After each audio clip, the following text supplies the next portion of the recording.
Sugars कल है 25 यानी कि कल के दिन आएंगे सुज़लॉन एनर्जी लिमिटेड के रिजल्ट्स। इसके साथ में टोटल 226 कंपनीज कल के दिन अपने क्वार्टर फोर के रिजल्ट्स देगी, जिसमें सुज़लॉन एनर्जी लिमिटेड भी एक है। तो इस वीडियो में हम सुज़लॉन एनर्जी लिमिटेड के समझेंगे कि क्या रिजल्ट्स आ सकते हैं और चार्ट्स पर कल के दिन क्या इंपैक्ट बन सकता है कल के सेशन के अंदर।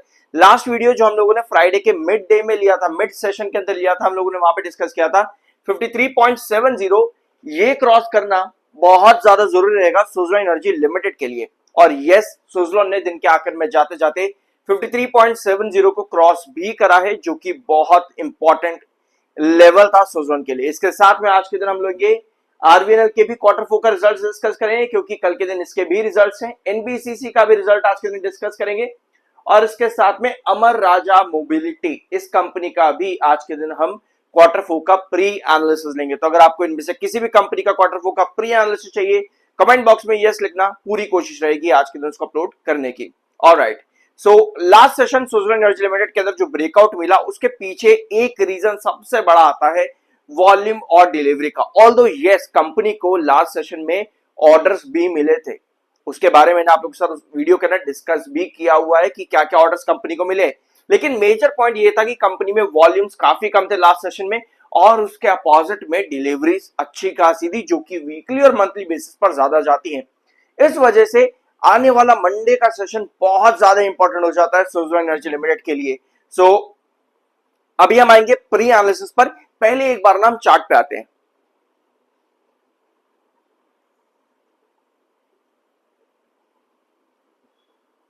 ऑलराइट, टेक्निकली 63 का एमएफआई है, 56.9 का आपका आरएसआई है, और ये है सुज़लॉन एनर्जी लिमिटेड का चार्ट। 53.70 लास्ट सेशन में क्रॉस करना इसलिए जरूरी था क्योंकि 1 आवर टाइम फ्रेम पर स्टॉक ने लगातार 53.70 पर रिजेक्शन क्रिएट किया था। लेकिन लास्ट आवर की कैंडल लास्ट सेशन सीधा ब्रेकआउट करके गई है और क्लोजिंग दी है 53.70 के ऊपर। अब मैं यहां पर क्या बिल्डअप चाहता हूं, मैं एक छोटा सा बिल्डअप चाहता हूं। लास्ट आने वाले सेशन के अंदर एक छोटी सी कैंडल मुझको मिल जाए 53.70 के ऊपर बेस बनाते हुए, 53.70 के ऊपर बेस बनाते हुए मुझे पहले घंटे के अंदर कल के सेशन में एक छोटी सी कैंडल मिल जाए, ताकि मैं यहां पर आराम से कल के सेशन में एटलीस्ट 54.50 कल के सेशन के लिए ये एक टारगेट कल के दिन में अचीव कर सकूं। ये बहुत हाई पॉसिबिलिटी है कल के दिन के लिए सुज़लॉन एनर्जी लिमिटेड में। इसके अलावा यूएस ईरान न्यूज बहुत चीजें आज के दिन रिजॉल्व भी हो चुके हैं, जो इसके बारे में भी आपके साथ एक वीडियो लूंगा यहाँ पर आज के दिन। यूएस ईरान के बीच में क्या क्या हुआ है, कौन कौन से नेगोशिएशन पॉइंट्स है जहां पर डिस्कशन हुई है, उसका भी वीडियो हम लेंगे आज के दिन में। तो अब आते हैं कंपनी के रिजल्ट्स पर। तो कंपनी फाइनेंशियल ईयर 26 में क्या कर रही है, ऑलरेडी पहले तो ये समझना जरूरी है। कंपनी ने मार्च 25 में 67% का रिवेन्यू ग्रोथ दिया था, 67% इन कंपैरिजन विद मार्च 24, और ऑलरेडी कंपनी 50% के लगभग आसपास का रिवेन्यू ग्रोथ दे रही है। लगभग 50% हुआ नहीं, ऑलमोस्ट 10,890 से 15,029, ऑलमोस्ट कंपनी 50% का रिवेन्यू ग्रोथ दे रही है। तो कहीं ना कहीं कंपनी का जो ग्रोथ चल रहा है वो लगातार एक स्टीप इंक्लाइन की तरफ है, जो कि पॉजिटिव ग्रोथ है। और ऑलरेडी ये क्वार्टर 3 तक के नंबर्स है कंपनी के, तो क्वार्टर 4 में कंपनी का जो भी रिवेन्यू ऐड होगा उसका पॉजिटिव इंपैक्ट कंपनी के बढ़ते हुए ग्रोथ पर नजर आएगा। तो यहां पर पॉजिटिव चांसेस है कि कल के दिन कंपनी एक अच्छा ग्रोथ रिवेन्यू प्रोवाइड करे। इसके अलावा प्रॉफिट्स में कंपनी के लिए थोड़ा सा मुश्किल होगा, क्योंकि आपके मार्च 25 में कंपनी का प्रॉफिट ग्रोथ था 188% का, और इस समय कंपनी कितने ग्रोथ पर खड़ी है, ऑलमोस्ट आप कह सकते हो 60% के ग्रोथ पे। 2072 करोड़ के रेवेन्यू से 3230 crore revenue as per quarter 3।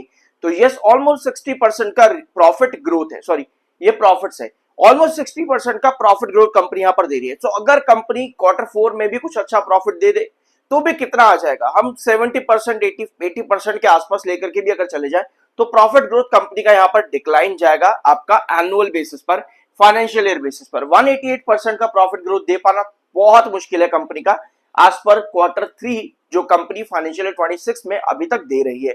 तो क्वार्टर 4 में इतना कुछ यहां पर बढ़ेगा नहीं कि जिसकी वजह से कंपनी एक बड़ा प्रॉफिट ग्रोथ बना करके दे फाइनेंशियल ईयर बेसिस पर। लेकिन सबसे ज्यादा जरूरी अब आता है कंपनी का क्वार्टरली रिजल्ट, क्योंकि यहां कंपनी को एनुअल बेसिस पर मार्च टू मार्च कल के दिन कंपनी के नंबर्स आने वाले हैं और मार्च में कंपनी बढ़िया नंबर दे रही है इन कंपैरिजन विद दिसंबर। तो कंपनी को चाहिए अल्टीमेटली 42% का रिवेन्यू ग्रोथ। अब 42% का इस 3790 में से जब आप 42% निकालोगे तो कितना बनेगा, और ऑलमोस्ट आपका बनेगा 1750 करोड़ के आसपास, ऑलमोस्ट 1750 करोड़ के आसपास का बनेगा। सो अगर हम इसको ऐड करें तो 1750 कितना हो जाएगा ये आपका 5500 के अराउंड। 5500 के अराउंड कंपनी को इतना रिवेन्यू कल के दिन लेकर के आना है 5500 करोड़ के आसपास। ठीक है, इतना रिवेन्यू अगर कंपनी का आता है तो कंपनी लगभग 42% का ग्रोथ हमको दे देगी।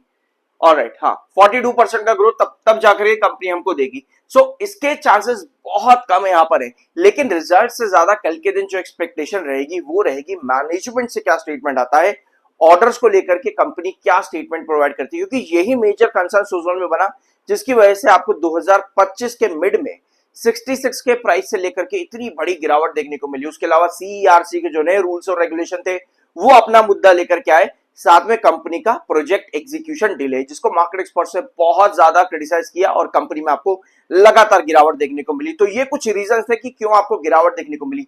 इनके अगेंस्ट में अगर कंपनी कुछ काम करके कल के दिन करके दे देगी तो रिजल्ट्स एक तरफ हो जाते हैं, कंपनी में वो स्टेटमेंट एक पॉजिटिविटी का काम कर सकता है।